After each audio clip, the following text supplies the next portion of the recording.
Just go in at realfixesrealfast.com. Today for the do-it-yourselfer, we're going to show you how to change the starter on an 07 Ford Focus 2.0 engine. As you can tell, we've got it up on the lift, which makes it easy for us. If you're doing this at home, you'll have to raise it up on jack stands, but the process should be the same. Now if you're a do-it-yourselfer, this is a very important part to remember. Before you start doing anything on this, disconnect the battery.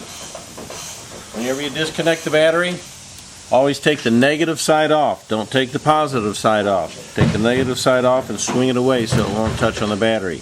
Now why this is important, because down at the starter, you're going to be taking off the power wire. And if that power wire is touching, the first time you put your socket on there and you swing your socket and it touches metal, you're going to have sparks flying. So always disconnect your battery first. If you look up right up underneath the front of the car, you can see the starter. It's mounted at the front of the engine, right above the oil filter. Now you see there's a little bracket right here that's holding the AC and power steering lines there. Just unbolt that and take that off first to get it out of your way.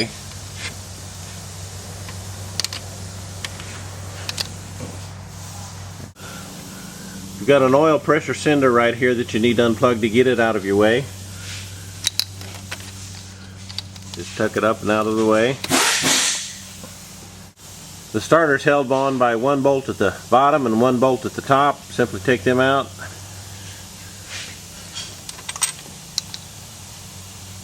Now if you notice on the back side of the starter here where the connections are, there's bolts held on there, but there's a black plastic harness. So this thing all comes off as an assembly, so take the nuts off and then that harness will come out.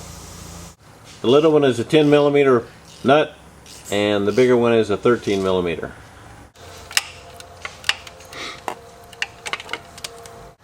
Now for the do-it-yourselfer, if you'll notice up here, there's actually 3 nuts holding studs on there. You only have to take off the 2. The one, you don't have to take the nut off. And then you can get that black harness thing loose from the starter, and then the starter should pull forward out of the way. Shoulda, coulda, woulda. Now it may look like it's just too tight in there and won't come out. But if you pull that starter forward, there's enough room for that starter to come out. Now we have the starter out, we're ready for the new one. Now if you'll notice, this starter goes up right up underneath the front shroud. It's going to be exposed to all the weather and rain and everything else. And you'll notice on this starter, when you get one, make sure it has this little foam rubber seal on it. That kind of keeps some of the weather from getting into that starter. It's just a foam weather strip that's actually attached to the starter. Now we got the new starter. Slide it back up into place. It's kind of a tight fit, but it'll go up in there. Come on.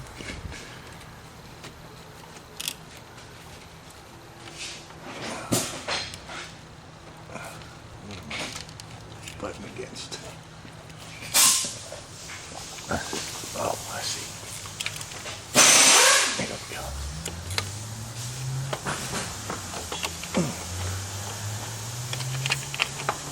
Kind of takes 2 hands to get it up and back into place. A few things you can bump into up there, but if you wiggle it around, it'll come right back into place. Make sure it's on that dowel. Now with the starter out, you'll see that there's 2 guide pins right here that guide the bolts on that hold that starter in place. We've got the starter in place. When I zoom in a little bit, there's a little dowel right there. That dowel keeps the starter in line to the block. There's actually 2 of them. There's one on the top and one on the bottom. Put your lower bolts back in. Now keep in mind the one with the stud on it goes on the bottom because it has to hook back into that bracket on the hose lines.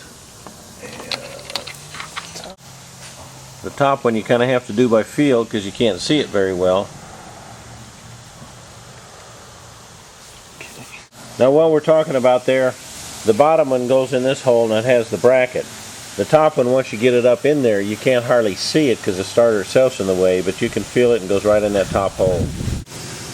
These are 13 sockets, and because this one has a stud, you'll need a deep socket on this one. The top one you can use a shallow. Put your socket up over the top of those hose lines. You'll have plenty of room to get your socket in there. Tighten it down. Now it's probably easy just to get the top one with a deep socket too. That way the socket gives you enough room to get over the nose of the starter.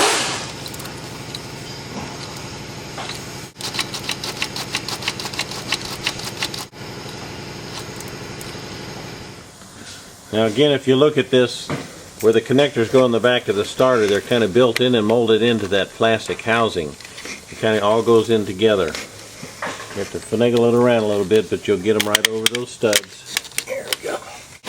And once you get it over the studs, then you can put your nuts on.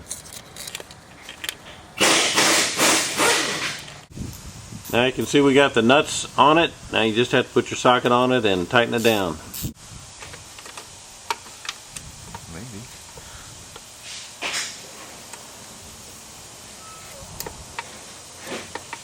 Now we got to put this bracket back that holds those lines out of the way.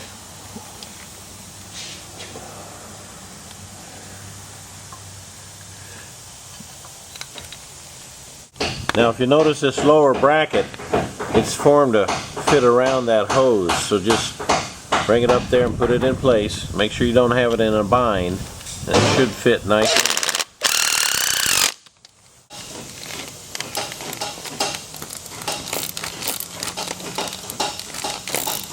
If you take that little rubber hose and pop it out of that little plastic holder, it allows more room for you to get your socket in there and tighten that nut down.